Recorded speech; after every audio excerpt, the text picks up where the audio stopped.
ഗംഭീരം ഗംഭീരം ഗംഭീരം ARMന് ശേഷം അടിപൊളി സിനിമ കാണാൻ സാധിച്ചു. ടോവിനോയുടെ ഫൈറ്റ് എന്ന് പറയുന്നത് വേറെ ലെവലാണ്. കാരണം എന്ന് വെച്ച് കഴിഞ്ഞാൽ ഇതിനകത്തൊരു തിരിച്ചുവരവ് നമ്മുടെ അർച്ചന കവി നീലത്താമരയിലൊക്കെ ഉള്ള ചേച്ചിയുടെ പെർഫോമൻസ്, പിന്നെ അതുപോലെ ഷെമ്മി തിലകൻ ചേട്ടൻ, നമ്മുടെ തിലകൻ സാറ് പോയെങ്കിലും ആ ഒരു വേഷം ഞാൻ ഇനി ഷെമ്മി തിലകൻ ചേട്ടനാണ്. അതുപോലത്തെ അഭിനയമാണ് പുള്ളി കാഴ്ചവെച്ചത്.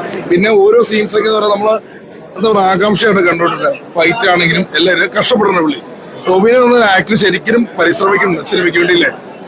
ഇത് നമുക്ക് പറയാനുള്ളത് തല്ലുമലക്ക് ശേഷം ഗംഭീരമായിട്ടുള്ളൊരു ത്രില്ലിംഗ് സിനിമ തന്നെയാണ് പറയാം. തല്ലുമല കോമഡി ആയിരുന്നു. പക്ഷേ ഇത് ഐഡന്റിറ്റി എന്ന് പറയുമ്പോൾ നമ്മുടെ വ്യക്തിപരമായിട്ടുള്ള ജീവിതത്തിലും ചില സമയത്ത് ഐഡന്റിറ്റി എന്ന് പറഞ്ഞ സംഭവം നഷ്ടപ്പെട്ടു പോകും.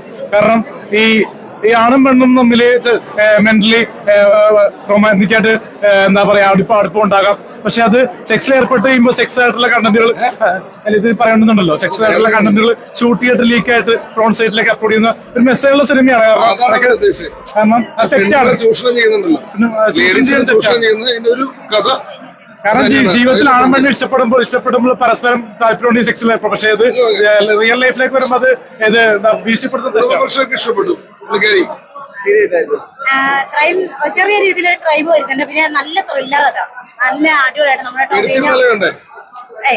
ടൊവിനോ തൃശ്ശൂർ മൂവി അടിപൊളിയാണ്. പിന്നെ അതിന്റെ BGM കാര്യങ്ങളൊക്കെ നല്ല സെറ്റാണ്. ഏറ്റവും കാറുമില്ലുള്ള എനിക്ക് ഭയങ്കര ഇഷ്ടം. എനിക്ക് തമിഴ് സിനിമ നമ്മൾ കണ്ടത്, തെലുങ്കിലൊക്കെയാണ് കാണുന്നത്. മലയാളത്തിൽ അതെനിക്ക് ഭയങ്കര ഇഷ്ടമുള്ള ഒരാളാണ്. എനിക്ക് അങ്ങനെ ചെയ്യണമെന്ന് ആഗ്രഹമുള്ള ഒരാളാട്ടോ. നമ്മുടെ പോളിലൊക്കെ സിനിമയ്ക്ക് ശേഷം അത് ഓർമ്മപ്പെടുത്തും. പ്ലെയിനിൽ കിടന്നുള്ള ഇടിയും കാര്യങ്ങളൊക്കെ നന്നായിട്ടുണ്ട്. ടൊവിനോ തിരിച്ചുവരവ് തന്നെ. അർച്ചനക്കാവ് വേറെ ലെവല് അടിപൊളി അല്ലേ.